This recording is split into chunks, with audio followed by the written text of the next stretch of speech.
Puji Tuhan. Pak Sam, terima kasih untuk kesempatan kepercayaan saya boleh sharing kebenaran daripada firman Tuhan, dan saya percaya Tuhan yang akan berbicara kepada saudara secara pribadi. Amin, saudaraku. Siap menerima berkat Tuhan melalui firman-Nya? Ya, harus. Karena untuk khotbah di tempat ini saya ikut double pergumulan. Kenapa double pergumulan? Ya Pak Samuel yang tahu. Tetapi saya percaya Tuhan adalah Tuhan yang baik, yang mengutus hamba-Nya dan akan memperlengkapi. Puji Tuhan. Saudara, ada satu tindakan Tuhan yang sangat menarik sekali yang akan kita bahas sore hari ini. Tindakan Tuhan pada waktu Dia naik ke surga, yaitu Dia mengangkat tangan dan menyampaikan berkat. Nah, ini sesuatu yang luar biasa, dan saya yakin ini berbicara secara khusus kepada panitia, sampai panitia harus menjadikan ini sebagai tema utama, yaitu mengangkat tangan dan memberkati. Tercatat di mana itu? Lukas pasal 24, kita akan lihat sama-sama ya. Lukas pasal yang keempat, 24, lalu ayat yang ke-50 sampai dengan 53 akan kita baca. Oke, sudah ketemu ya? Pasti sudah, sudah dicantumkan juga. Oke, puji Tuhan. Yuk kita perhatikan kebenaran daripada firman Tuhan ya. Ayat yang ke-50 mengatakan, lalu Yesus membawa mereka keluar kota sampai dekat Betania.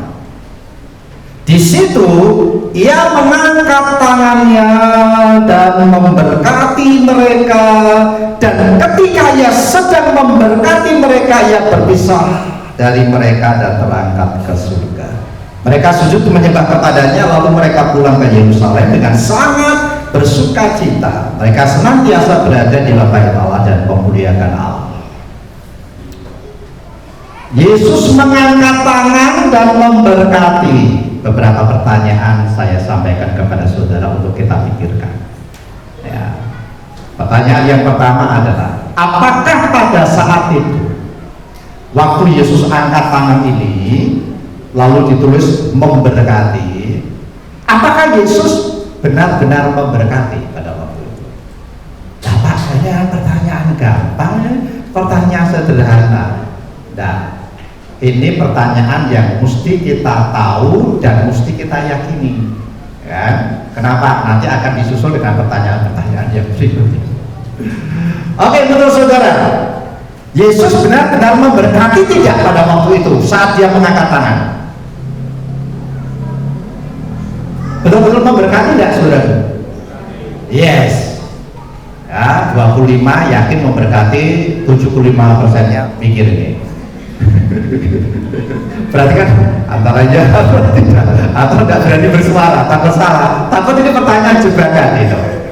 Oke, ya, memang benar Yesus benar-benar memberkati pada waktu Dia mengangkat tangan. Kemudian pertanyaan yang kedua, adalah, apakah berkat yang disampaikan oleh Tuhan Yesus Kristus pada waktu itu benar-benar turun kepada mereka? Ya, benar. Cuman 0,1%. Ya, waktu itu betul-betul berkat itu turun. Yesus benar-benar memberkati dan benar-benar berkat itu turun. Gampang. Pertanyaan yang ketiga. Ini ada hubungannya, saudara, gitu kan? Karena saya harus menyampaikan pertanyaan yang ketiga sebelum saya menyampaikan pertanyaan yang ketiga. Pertanyaan kedua dan pertanyaan yang pertama harus saya sampaikan. Waktu Yesus mengangkat tangan dan memberkati dan betul-betul memberkati, dan saudara percaya, kita yakin bahwa berkat pada waktu itu betul-betul turun. Sekarang pertanyaannya, berkat itu dalam bentuk apa? Nah, kan begitu, saudara. Sehingga nanti saudara akan mendapatkan satu pelajaran yang sangat penting sekali tentang apa itu berkat. Waktu saudara baca ini, Yesus benar-benar memberkati dan berkat itu benar-benar turun. Nah, sekarang yang mesti kita ngerti adalah berkat yang turun yang disampaikan Tuhan Yesus pada waktu itu dalam bentuk apa? Angel loh jadinya. Atau mungkin kita tidak pernah memikirkan hal ini kan? Pokoknya yang penting berkati dan selesai. Berkat kan baik loh, diberkati. Apakah pada waktu itu berkat yang turun adalah materi? Pada saat itu? Tidak. Betul ya? Saudara tadi sudah yakin loh, betul-betul Yesus memberkati loh ya. Saudara juga yakin, percaya bahwa betul-betul berkat itu sudah turun. Sudah tidak ada keraguan kan? Nah, bentuknya apa? Baik, mulai dari ayat yang 50 sampai dengan ayat yang ke-53. Bentuk berkat secara jasmani sama sekali tidak dicantumkan di situ. Baik itu keuangan, kesehatan, kemakmuran. Waktu Tuhan memberkati mereka tidak bedundu, lalu kemudian ada emas 1 kilogram gitu kan. Loh, pada Tuhan memberkati loh ya, betul-betul memberkati loh ya. Kita juga mencatat memberkati loh saudara. Nah, maka di sini kita mendapatkan sebuah pelajaran yang sangat penting sekali bahwa betapa cilakanya kita jika kita mengukur berkat Tuhan hanya sebatas pada sesuatu yang bersifat jasmani dan materi. Saya tidak mengatakan bahwa kita tidak membutuhkan berkat materi dari Tuhan loh ya, jangan salah loh ya. Saya hanya mengatakan betapa cilakannya kita kalau kita hanya membatasi berkat Tuhan itu. Kita menyebut orang diberkati itu dari mana kita menilai? Betul kan? Apakah karena mobilnya tua lalu kita menyebut dia diberkati? Saudaraku yang dikasih Tuhan Yesus Kristus, saudara itu menilai sebuah pemberian itu tidak boleh dinilai hanya bentuk pemberiannya, tetapi juga motivasi pemberian. Sudah tahu?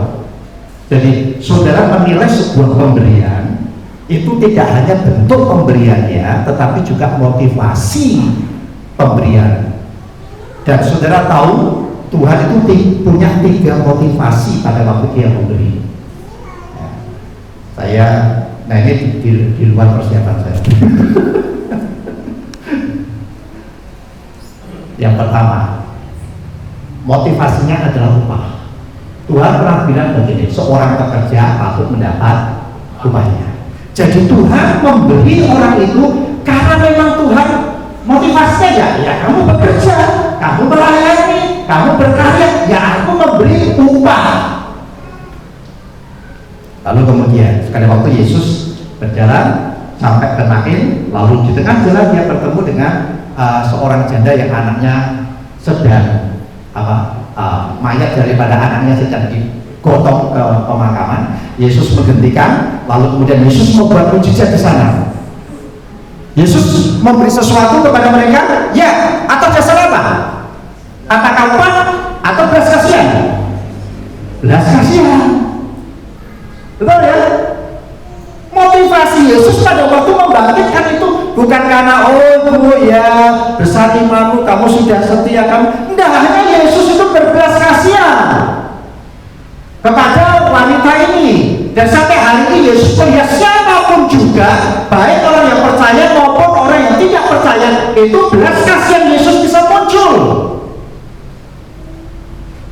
Lihat, motivasinya bukan karena upah, tapi karena belas kasihan. Yang ketiga, orang Israel berjalan di padang gurun, lalu mereka mulai lapar. Lalu kemudian mereka, kenapa kita tidak makan daging, gitu kan? Lalu kemudian mereka minta daging, marah sampai hampir melempari Musa dengan batu. Dia ngomong bagus. Apa di Mesir itu tidak ada kuburan sampai engkau membawakan untuk mati di padang gurun. Lalu mereka nangis minta apa itu daging. Ya. Di dalam kitab Mazmur dicatat mereka berseru-seru minta daging. Tuhan kirim daging dan kirim burung puyuh. Mereka tangkap. Habis itu apa yang terjadi? Mereka dihantam oleh Tuhan, mati semuanya. Saya mau tanya, pemberiannya itu karena upah? Pemberian dagingnya itu karena upah? Dah, karena belas kasihan? Dah, karena apa? Justru hukuman. Jangan kira saudaraku, orang yang saudara pandang nampak diberi sesuatu oleh Tuhan secara jasmani, lalu kita pikir langsung kemudian mendefinisikan dia orang yang diberkati. Dan mana kita tahu bahwa dia diberkati? Kalau hanya kita menilai berkat itu hanya sebatas jasmani, materi saja, padahal kita belum tentu tahu motivasi Tuhan pada saat memberikan hal itu. Nah, kembali ke konteks. Ya. Jadi di sini kita melihat bahwa bentuk berkat yang disampaikan oleh Tuhan pada waktu dia mengangkat tangan ini sama sekali tidak ada indikasi berkat itu adalah berkat jasmani dan materi. Ya. Amin, saudaraku. Ya. Maksud saya adalah jangan mengukur berkat hanya pada sesuatu yang bersifat materi dan jasmani, meskipun materi dan jasmani itu bisa menjadi salah satu berkat Tuhan. Nangkep ya? Oke. Nangkep dah. Ya. Kalau nangkep saya tak lanjutkan, kalau belum nangkep remedi tak ulang lagi. Tak nangkep tak ulang lagi, dan selesai saya bertanya, padahal aku cuma punya waktu 45 menit saja.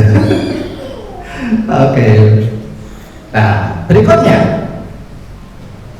jika bukan dalam bentuk berkat jasmani, lalu dalam bentuk apa berkat yang disampaikan oleh Tuhan pada waktu dia mengangkat tangan dan kemudian naik ke surga? Ya. Kita akan lihat dari mana kita tahu. Kita tahu dari dampaknya, ya, dari hasilnya. Dia saudara ayat yang 51. Dan ketika ia sedang memberkati mereka, ia berpisah dari mereka dan terangkat ke surga. Nah, ini dampaknya. Mereka sujud menyembah kepadanya.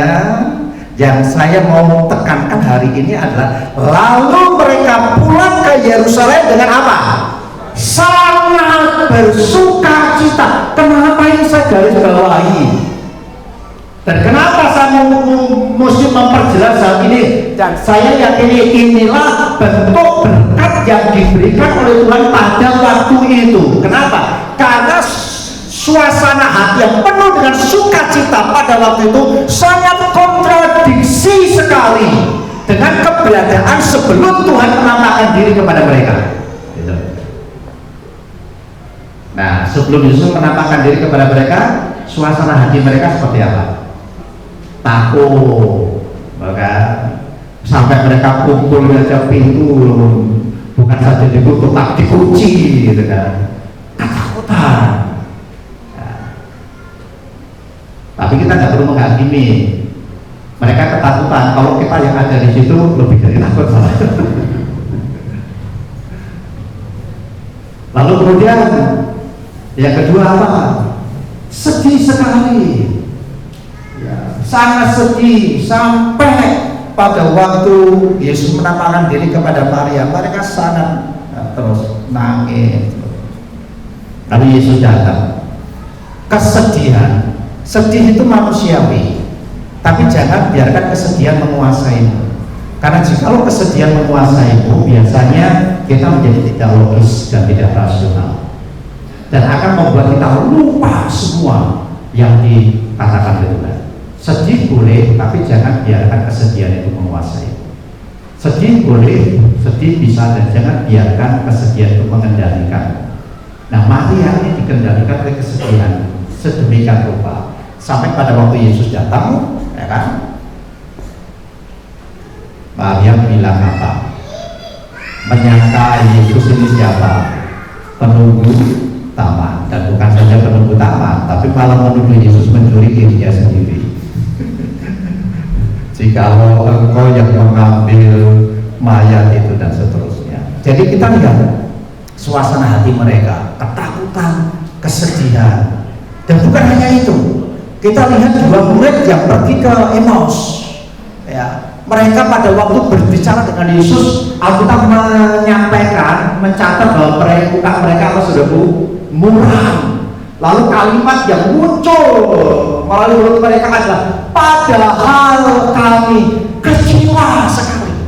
Nah, waktu saya membaca kalimat lalu mereka pulang ke Yerusalem dengan apa saudaraku? Sangat. Bukan cuma mereka pulang ke Yerusalem dengan sukacita, tapi Alkitab lebih menekankan betapa sukacita yang mereka alami bukan sukacita yang biasa. Maka Alkitab menekankan mereka pulang ke Yerusalem dengan sangat bersukacita. Sangat kontradiksi dengan keberadaan mereka sebelum mereka berjumpa dengan Yesus. Nah, inilah berkat yang diberikan oleh Tuhan. Salah satu berkat, ada yang lain yang membuat akhirnya mereka sujud, yang membuat mereka antusias bergairah untuk berada dalam bait Allah dan memuliakan Allah. Ya. Jadi orang yang diberkati, yang sungguh-sungguh diberkati, setidaknya dia minimal menunjukkan hal ini. Meskipun dia belum bisa menunjukkan mobilnya, gitu kan, atau belum bisa menunjukkan berapa rumahnya, tapi kalau dia bisa menunjukkan hal-hal ini, salah satunya bagaimana dalam kondisi apapun dia tetap bisa bersukacita, jadi bukti bahwa dia adalah orang yang diberkati oleh Tuhan. Amin, saudaraku. Dan tidak gampang itu. Saya yakin ini multimedia hilang nih. Kapan multimedianya dicantumkan dan dipakai? Nah, sekarang saya sampaikan pertanyaan kritis lagi. Ya. Nah, berpikir, ya.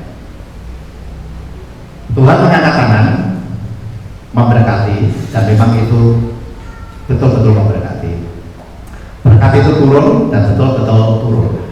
Salah satu bentuknya adalah berkat itu membuat mereka mengalami sukacita. Jadi bentuk sukacita, berkat rohani jiwani yang luar biasa. Sekarang saya mau tanya, tanpa Yesus bisa tidak orang bersukacita? Bisa. Aduh, lah kok bisa? Lah terus apa istimewanya aku ikut Yesus? Tolong multimedia menunjukkan. Yang kita lihat di sini. Fokus ya saudara ya.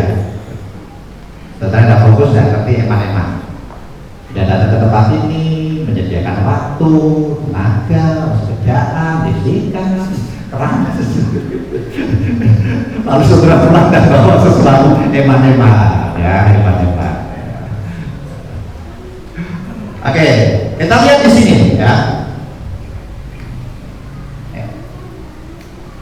Dapatkah dunia memberikan damai atau memberikan sukacita? Nanti kita baca ayatnya. Ya. Saya mau tanya kepada saudara, ini ritual agama, ritual agama, dan sebutkan ritual agama mana nih? Terima itu ya. Dua, olah pikiran. Ya, olah pikiran. Ini yang saya wakilkan yoga ya, yoga. Olah pikiran itu bisa banyak hal, tidak harus juga. Saya tidak membahas soal yoganya, tapi olah pikirannya. Yang ketiga hubungan, dan yang keempat adalah satu. Saya mau tanya kepada saudaraku, ritual agama jikalau dilakukan dengan sungguh-sungguh bahkan tanpa Kristus bisa menghasilkan damai nggak? Bisa. Bisa menghasilkan sukacita nggak? Bisa. Olah pikiran, saudara mengolah pikiran, menenangkan hati, pergi ke gunung, healing ke pantai, asik sekali di sana. Bisa tidak saudara bersukacita di sana? Bisa. Lah kalau tidak, ngapain saudara bayar mahal-mahal untuk pergi ke sana? Faktanya memang bisa. Lalu bagaimana dengan lagu yang sudah sekian puluh tahun kita nyanyikan. Gunung tinggiku naik, naik, naik, mencari damai. Ya sama-sama. Ke lembah curangku turun, turun, turun, mencari damai. Perhatikan kalimat berikutnya. Namun akhirnya damai tiada ku dapati. Nah, kapan gunung? Ayo. Ngapain sudah pergi gunung? Turnya Pak Sabar tak laku ya. Ayo ya. Saya ajak saudara berpikir sampai akhirnya nanti saudara menemukan sesuatu yang sangat penting sekali yang membuat iman saudara itu akan makin teguh. Amin saudara. Iya. Ketika saudara pergi ke gunung, orang melakukan ritual agama yang seperti ini, mengolah pikiran, memiliki hubungan, melakukan hubungan yang baik, seperti seorang ibu dengan anaknya, dan saat itu semuanya itu bisa menghasilkan damai, bisa menghasilkan sukacita, bisa menghasilkan senang. Bahkan Yesus sendiri mengkonfirmasi bahwa memang dunia ini bisa memberikan itu semua. Saudara perhatikan di Yohanes pasal 14 ayat yang ke-27.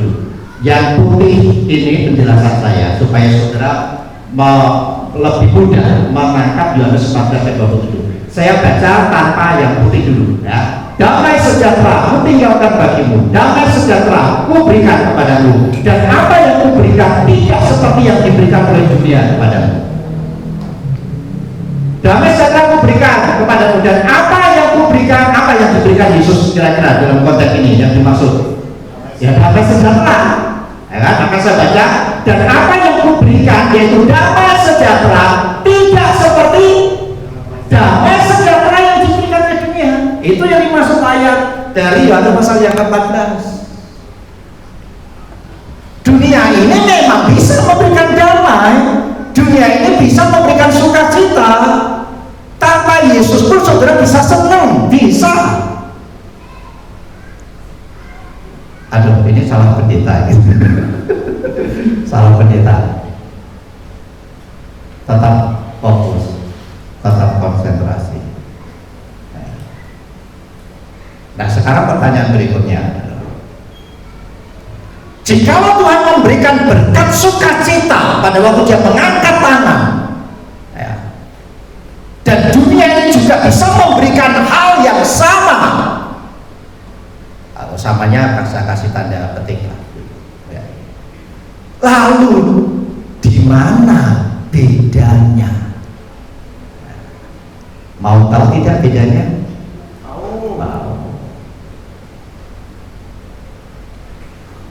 Mau atau mau? Mau banget. Oke. Jadi kita lihat di sini saudara. Jadi damai sejahtera ini bahkan bisa, damai sejahtera atau sukacita itu bahkan bisa bersumber dari setan ya. Jangan lupa bahwa setan itu suka menyamar sebagai malaikat terang. Dan bahkan dia menyebut dirinya, oh kami ini ada dua kelompok ya.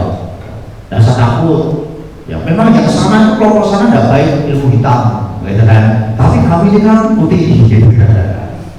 Ada yang lagi, oh tidak hitam, tidak putih, tapi merah. Ya itu ada cari perhatian kita aja supaya sabarnya lebih banyak.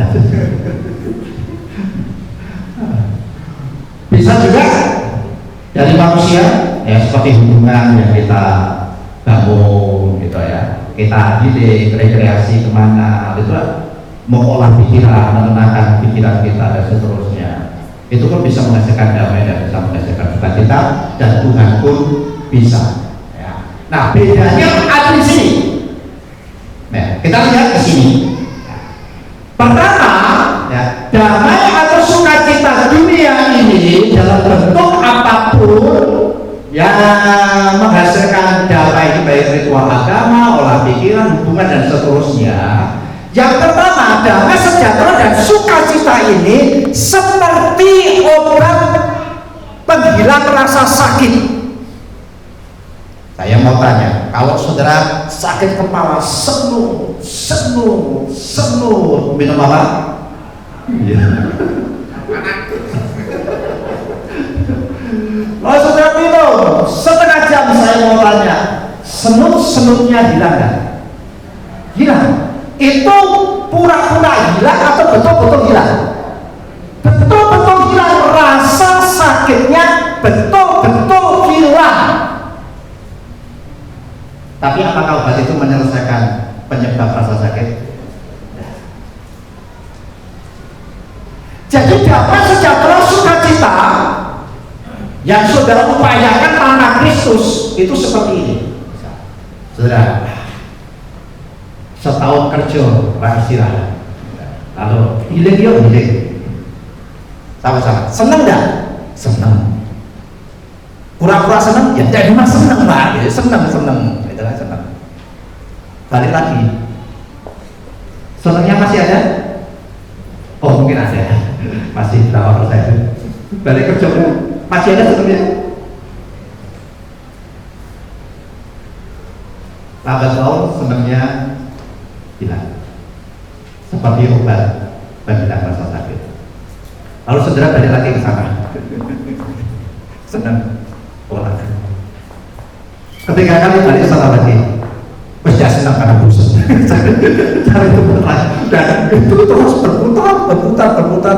Kenapa? Karena tidak menyelesaikan sumber persoalan kebosanan itu. Nah, ini yang pertama. Jadi dunia ini, ya, manusia, upaya kita bisa menghasilkan sukacita, bisa menghasilkan senang, bisa menghasilkan damai, tetapi itu seperti obat penghilang rasa sakit. Dia bisa menghilangkan rasa sakit, tapi dia tidak bisa menyelesaikan penyebab rasa sakit itu. Kemudian yang kedua, damai sejahtera yang dari dunia ini seperti secangkir air minum. Saudara haus, minum air putih, ngelaknya hilang nggak? Hilang. Betul? Lari lagi, muncul ngelaknya, muncul. Saudara butuh minum lagi. Tidak kekal, dia terbatas. Kita saat ini butuh, besok butuh, artinya masih membutuhkan. Dan damai sejahtera yang ditawarkan oleh dunia ini adalah damai sejahtera yang sebatas ada perasaan damai. Ya memang rasa-rasanya senang, ya senang, tapi hanya sebatas di situ saja. Lalu bagaimana bedanya dengan damai sejahtera yang ditawarkan oleh Tuhan Yesus Kristus? Bedanya di sini, saudaraku. Kita akan lihat beberapa ayat, ya, yang mesti kita baca. Yang pertama, Yohanes pasal yang langsung aja, Yohanes pasal yang keempat ayat yang ke-13. Yohanes pasal yang keempat ayat yang ke-13, kita lihat sana.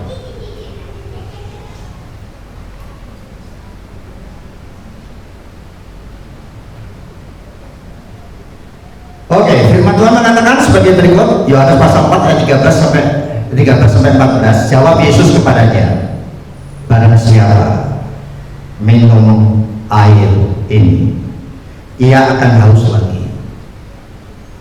Barang siapa mencari damai sejahtera sukacita dari dunia ini, yang memang dapat, tapi ia akan haus lagi.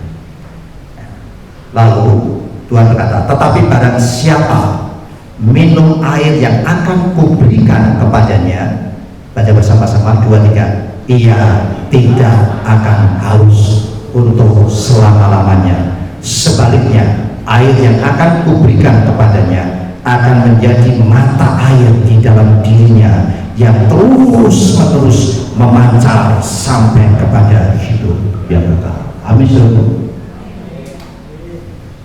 Memang Tuhan berkata dunia ini bisa memberikan damai sejahtera, maka jangan heran kalau di luar sana orang tetap suka di luar sana beragama A, beragama B dengan ritual agama mereka, seolah-olah mereka mendapatkan sejahtera dan damai itu, ya. Tetapi Tuhan berkata kamu akan haus lagi. itu tidak menyelesaikan persoalan yang sebenarnya itu dosa, ya, yang menyebabkan sukacita dan damai sejahtera sejati itu hilang. Saya bacakan saudara kembali Yohanes pasal yang ke-7, ya, ayat yang ke-38 sampai dengan ayat yang ke-39. Firman Tuhan berkata, barang siapa percaya kepadaku, seperti yang dikatakan oleh kitab suci, dari dalam hatinya, bukan dari luar, dari dalam hatinya akan mengalir aliran-aliran air hidup. Yang dimaksudkannya ialah roh yang akan diterima oleh mereka yang percaya kepadanya, sebab roh itu belum datang karena Yesus belum dimuliakan. Maka tidak multimedia, kembalikan PowerPoint. Oke, sedangkan lihat di sini. Damai sejahtera, sukacita yang ditawarkan oleh Tuhan itu bukan saja sebatas pada kuasa damai sejahtera, bukan sebagai sesuatu yang dihasilkan, tetapi Tuhan juga memberikan pribadi damai sejahtera, dan Tuhan memberikan pribadi sukacita itu di dalam diri kita, yaitu Roh Kudus. Nah, ini yang tidak bisa diberikan oleh dunia, tidak bisa. Dan yang kedua perbedaannya, damai sejahtera yang diberikan oleh Tuhan seperti mata air, menjadi mata air damai sejahtera, menjadi mata air sukacita. Dan yang ketiga, damai sejahtera dan sukacita yang diberikan oleh Tuhan itu bukan hanya sebatas pada perasaan, tapi dia bersumber di dalam diri kita. Sehingga saudara untuk mencari sukacita dan mencari damai sejahtera sebenarnya tidak perlu di luar diri saudara. Saudara tinggal di kamar saja, sebenarnya bisa damai sejahtera. Kenapa? Karena roh damai sejahtera itu sudah ada di dalam diri saudara. Bukan berarti kita tuh tidak boleh healing. Yang tidak boleh adalah ketika saudara berpikir dengan healing itu akan menyelesaikan tuntas masalah yang menyebabkan saudara tidak mengalami damai sejahtera. Gunung, lembah, turun-turun itu tidak akan menyelesaikan masalah itu, tapi hanya Yesus. Oleh sebab itu Tuhan berkata, marilah kepadaku semua yang letih lesu dan berbeban berat, aku akan memberikan kelegaan kepadamu. Pikulah kuk yang kupasang dan belajarlah daripadaku.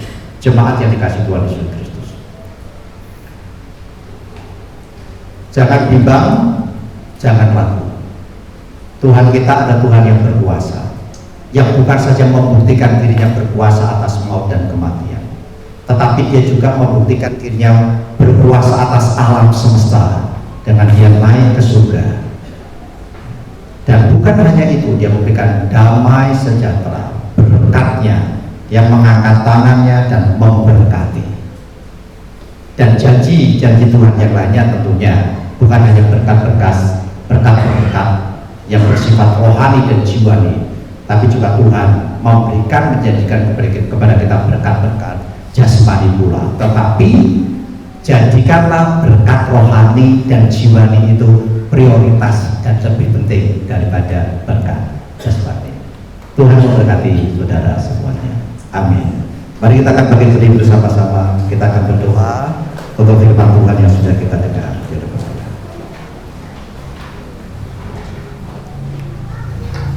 Pemusik bisa mengambil bagian. Ku yakin saat kau berfirman, ku menang saat kau bertindak. Oh haleluya. Biarlah firman Tuhan ini akan meneguhkan, mengokohkan kita.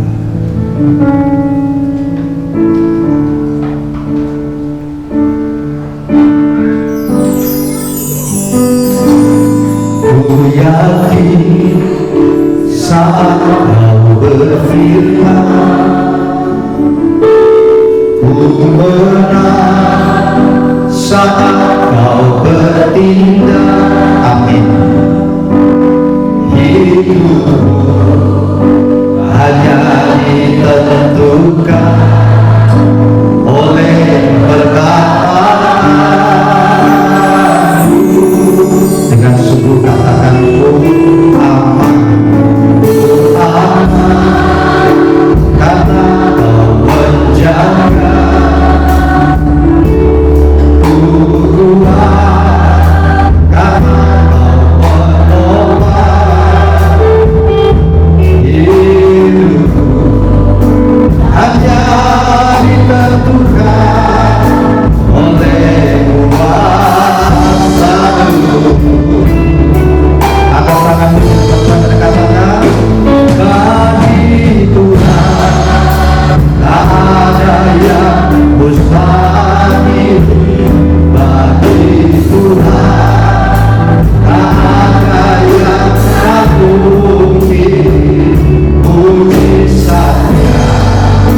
Tuhan.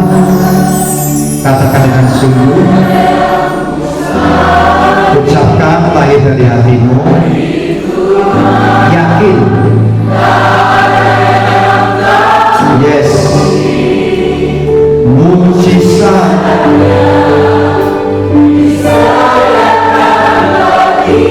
oh haleluya.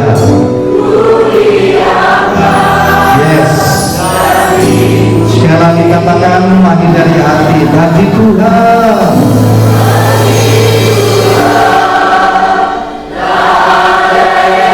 Kami percaya hati ini Tuhan. Oh haleluya. Yesus, mujizat-Mu sedang bagiku, diangkat dan dipulihkannya dengan hati sungguh. Katakan bagi Tuhan tak ada yang mustahil, bagi Tuhan tak ada yang tak mungkin. Putusannya diserahkan bagiku, diangkat dan dipulihkannya, diangkat dan dipulihkannya,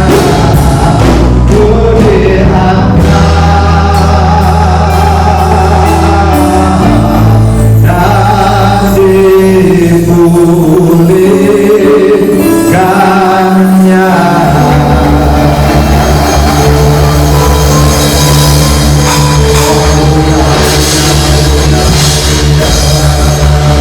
Bapak, kami bersyukur sore hari ini kami belajar akan firman Tuhan, bahwa berkat-Mu tidak selalu dalam bentuk jasmani dan materi, meskipun hal itu adalah salah satu bagian daripada berkat Tuhan, tetapi ada yang jauh lebih penting daripada semua itu, yaitu hati yang penuh dengan sukacita, roh yang membara untuk menyembah Tuhan, roh yang membara untuk bersekutu dengan Tuhan, roh yang membara untuk melayani Tuhan. Sama seperti murid-murid-Mu, ketika Engkau mengangkat tangan dan memberkati mereka, mereka sujud menyembah Tuhan, mereka sangat bersukacita dan mereka antusias belajar akan firman Tuhan. Setiap hari mereka berkumpul di bait Allah untuk belajar akan kebenaran firman Tuhan dan bersekutu. Oh, terima kasih. Sore hari ini biarlah hati kami betul-betul memberi diri untuk diperbaharui dan dibuat mengerti. Terima kasih Bapak, Hamba percaya firman-Mu tidak akan kembali kepada Engkau dengan sia-sia, tetapi firman-Mu akan mengerjakan yang tepat seperti yang Tuhan mau. Terima kasih Bapak. Ini syukur kami, doa kami yang kami naikkan hanya di dalam nama Tuhan kami Yesus Kristus yang sudah diberkati oleh firman Tuhan. Katakan sama-sama amin. Silakan duduk. Ya. Shalom, selamat petang Bapak Ibu Saudara kasih Tuhan. Kita akan memperhatikan warta jemaat atau pengumuman-pengumuman yang perlu mendapatkan perhatian kita semua. Mari kita kembali fokus ya, supaya tidak ada yang terlewatkan dari persekutuan-persekutuan yang bisa kita nikmati bersama di dalam gereja kita. Tetapi sebelum kita menyimak warta atau ibadah-ibadah persekutuan yang akan kita lakukan, kami segenap jemaat Gereja Isa Al-Masih Condrokusumo, Gembala Sidang dan Majelis mengucapkan terima kasih atas pelayanan Pendeta Sukamal dan juga Ibu yang menyertai. Kiranya berkat firman Tuhan semakin membawa kami semakin bertumbuh di dalam Tuhan Yesus, dan kami berdoa pelayanan Bapak dan Ibu semakin dipakai oleh Tuhan mengembangkan gereja yang sudah dipercayakan, sehingga jemaat di Pasadena semakin berkembang dan menjadi dampak bagi kemuliaan nama Tuhan. Kami mengucap syukur dan berterima kasih atas pelayanannya pada petang hari ini. Oke, Bapak Ibu, kita akan simak kembali warta jemaat kita. Untuk besok sudah dimulai persekutuan doa Pentakosta di mana kita juga akan bersama-sama doa puasa. Persekutuan PDP yang hari pertama, hari Jumat, tanggal 19 Mei akan dimulai di pukul 18.30 dengan petugas pujian Ibu Novita, Bapak Tunggoro dan Saudari Endah, kemudian musik Saudara Stephen, Bapak Budi dan Saudara Aldo, dengan tema yang akan kita belajar bersama-sama, yaitu apa itu Roh Allah. Ya, kami mengundang semua jemaat, tidak hanya yang sudah dewasa tetapi pemuda, remaja boleh bergabung bersama-sama di dalam PDP hari pertama. Kemudian pada hari Sabtu masih ada ibadah anak-anak atau Joy Kids Kingdom pada pukul 15.30 dengan pelayan-pelayan yang sudah sesuai dengan jadwal. Kami mempersilakan para guru sekolah minggu untuk bisa mempersiapkan diri. Kami juga mendorong jemaat Tuhan untuk bisa membawa anak-anak untuk bersama-sama beribadah di tempat ini, ya, bertumbuh bersama. Kemudian pada pukul 18.30 hari Sabtu masih ada PDP hari yang kedua dengan ujian Bapak Budi, Saudari Dina dan Saudari Sasa. Kemudian musik Saudara Stephen, Bapak Alfian dan Saudara Aldo dengan tema Roh Yahweh. Ini beberapa pengumuman yang perlu kami sampaikan. Hari Minggu masih ada ibadah pertama dan ibadah kedua seperti biasa, dan petugas sudah tercantum di dalam jadwal. Silahkan Bapak Ibu yang bertugas mempersiapkan diri dengan baik. Terima kasih untuk waktu dan kesempatannya dan perhatiannya. Tuhan Yesus memberkati. Amin. Shalom, selamat malam. Terima kasih untuk fokusnya yang baik ketika kita mendengarkan firman Tuhan. Saya mau tanya untuk panitia, nanti lewat depan atau lewat samping? Oke, siap ya. Bapak Ibu, setelah kita menikmati makanan rohani ya yang dibawa dari luar negeri, makanya kemarin saya bilang ya, khotbahnya dari luar negeri ya, Amerika ya. Ya, Iwan udah siap-siap mau translate ya, ternyata bisa bahasa Indonesia, luar biasa. Kita akan keluar lewat samping kanan karena ada berkat jasmani yang akan kita nikmati bersama-sama ya. Jadi itu tambahannya. Dan sekali lagi saya sangat berharap Bapak Ibu bisa bergabung bersama dengan kami semua di Pekan Doa Pentakosta untuk kita kembali merendahkan diri untuk minta kuasa Roh Kudus lebih lagi menguasai hidup kita. Saya kira itu tambahan dari saya, dan mari kita tutup di dalam doa berkat. Saya minta untuk kita semua bisa bangkit berdiri.